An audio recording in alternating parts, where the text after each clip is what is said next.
ગુજરાતમાં દારૂબંધી છે છતાંય દારૂ ક્યાં અને કેવી રીતે મળે છે આખા ગામને ખબર છે। દારૂ પીવાવાળો માણસ એ શું કરી રહ્યો છે એને પોતાને પણ ખબર છે કે પોતાના જોખમે આ પી રહ્યો છે, પણ એનાથી મોટું અને ભયાનક કૌભાંડ આપણા રસોડામાં અને હોટલની પ્લેટમાં ચાલી રહ્યું છે। એનું શું? અમદાવાદના કાંકરિયાના પાર્કિંગમાંથી 408 કિલો એનાલોગ પનીરનો જથ્થો પકડાયો। સસ્તા ભાવે અસલી પનીર કહીને વેચવાનું આ બહુ મોટું કૌભાંડ છે। દારૂ તો પોતાની મરજીથી લોકો શોધવા જાય છે, પણ આ નકલી પનીર, આ ધીમું ઝેર તો તમને અને તમારા નિર્દોષ પરિવારને હોટેલોમાં પરાણે ખવડાવવામાં આવી રહ્યું છે। આજે વાત કરીશું આ વિષય પર। નમસ્કાર, આપની સાથે હું સેજલ।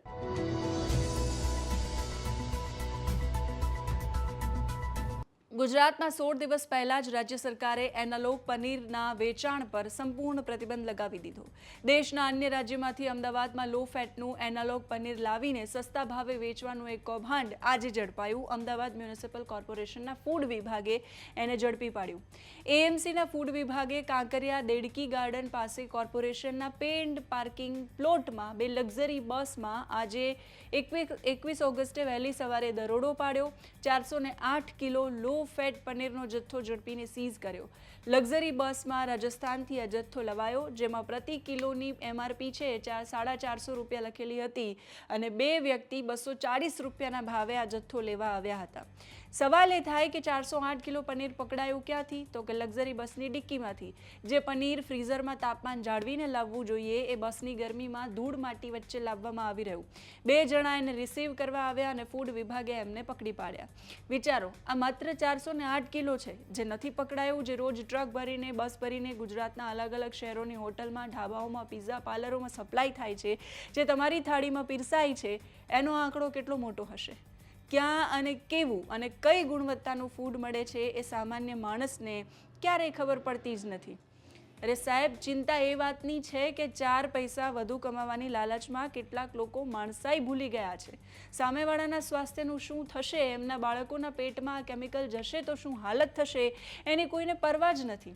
આપણે હોટલમાં જઈને હસતા મોઢે પૂરા પૈસા ચૂકવીએ અને બદલામાં આપણે આવું નકલી ભોજન પીરસવામાં આવે એ ગ્રાહકો સાથે બહુ જ મોટી છેતરપિંડી છે। સામાન્ય માણસ છે બિચારો ક્યાં ચેક કરવા જવાનો છે કે પ્લેટમાં આવેલું પનીર અસલી છે કે કેમિકલવાળું છે? આ લાચારી છે એ ગુનો બની રહી છે ધીમે ધીમે, અને સામે આવે છે ત્યારે ખબર પડે છે। એટલે આપણે પોતે જ હવે જાગૃત થવું પડશે। દારૂ પકડાયાના કેસ થાય અને બુટલેગરો કે પીનારા કે વેપાર કરનારા પકડાય, આંકડાઓ સામે આવે ત્યારે ખબર પડે, પણ ફૂડ પોઈઝનિંગના એ આંકડાઓનું શું જે રોજ નોંધાતા હશે? એનો અંદાજ છે તમને? કેટલાય સામે આવતા હશે અને આ ધીમું ઝેર છે એ કેટલાયના શરીરને અસર કરતું હશે, એના આંકડાઓ કોણ શોધવા જશે? ફૂડ સેફ્ટી વિભાગ કેટલા દરોડા પાડે છે, સામે આવતી ઘટનાઓ સિવાય કેટલા નોંધાતા હશે એ કોને ખબર છે? આપણે ત્યાં ફૂડ સેફ્ટીની વાતો માત્ર કાગળ પર છે।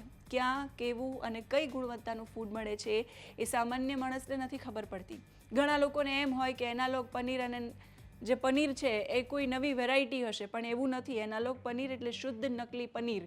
અસલી પનીર કેવી રીતે બને? તો કે શુદ્ધ દૂધને ફાડીને એમાંથી ફેટ અને પ્રોટીન અલગ કરીને બને। એનાલોગ પનીર કેવી રીતે બને? તો એમાં દૂધનું એક ટીપું નથી હોતું। આ પનીર સ્કિમ્ડ મિલ્ક પાવડર, સસ્તું પામ ઓઇલ જે હાર્ટ એટેક લઈને આવે, સ્ટાર્ચ, ડિટર્જન્ટ અને ભયાનક કેમિકલ્સને મિક્સ કરીને બનાવવામાં આવે છે। આ કેમિકલવાળું પનીર જ્યારે તમારા કે તમારા બાળકોના પેટમાં જાય ત્યારે ફૂડ પોઈઝનિંગ થાય, લીવર બગડે અને લોંગ ટર્મમાં કેન્સર જેવી ગંભીર બીમારીઓ ઘર કરી જાય। આપણને ખબર જ નથી પડતી કે હોસ્પિટલોમાં ફૂડ પોઈઝનિંગ અને હાર્ટ એટેકના કેસો કેમ વધી રહ્યા છે, કારણ કે આ નકલી ખોરાકના આંકડા ક્યાંય સત્તાવાર રીતે બહાર આવતા જ નથી। એક કડવી સરખામણી આજે કરીએ। ગુજરાતમાં દારૂ મળે છે અને વેચાય છે, એની ગુનાહિત અસરો સમાજ પર થાય છે, સાચું, પણ દારૂ પીવાવાળો વ્યક્તિ છે એ પોતાની મરજીથી દુકાન કે બુટલેગરને શોધીને પીવે છે અને ખબર છે કે ક્યાં મળે છે, પણ જ્યારે તમે કોઈ પ્રતિષ્ઠિત હોટલમાં તમારા 5 વર્ષના બાળકને પનીર ટિક્કા કે ચીઝ પિઝા ખવડાવો છો, ત્યારે શું એ બાળકની કે તમારી મરજી હોય છે નકલી કેમિકલ ખાવાની? એનો જવાબ છે ના। તમે પોતે પૂરા પૈસા આપો છો, શુદ્ધ શાકાહારી ભોજનના નામે તમારી સાથે છેતરપિંડી થાય છે। ગ્રાહકોને ખબર વગર અથવા તો ક્યારેક જાણકારી સાથે જબરદસ્તી પરાણે આવું ખરાબ અન્ન ખવડાવીને એમના સ્વાસ્થ્ય સાથે ખુલ્લેઆમ ખિલવાડ થાય છે। આ કયો ન્યાય છે? સુરતમાં ફૂડ પોઈઝનનો જે કિસ્સો થયો, એક નાનકડી દીકરીનો જીવ લેવાઈ ગયો, એ શું હતું? પૈસા આપીને ખર્ચેલું ઝેર। ઓરિજિનલ પનીર તમે લેવા જાઓ તો અંદાજે 400 થી 450 રૂપિયા પ્રતિ કિલોએ મળે અને એનાલોગ પનીરનો ભાવ 150 થી 250 રૂપિયા પ્રતિ કિલો હોય છે.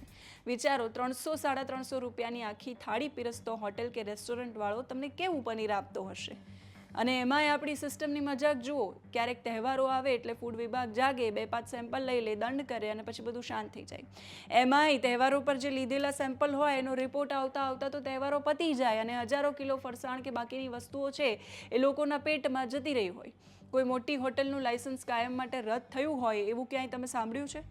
ખોરાકમાં ભેળસેળ કરનારાઓ માણસના જીવના દુશ્મન છે. એમને કડક સજા હોવી જોઈએ, પણ જ્યાં સુધી સિસ્ટમ કડક નહીં થાય ત્યાં સુધી આપણે ગ્રાહકોએ જાગૃત થવું પડશે. જો આપણે મૂંગા મોઢે જે પ્લેટમાં આવ્યું એ ખાઈ લેશું તો આવનારી પેઢી રોગિષ્ટ પેદા થશે.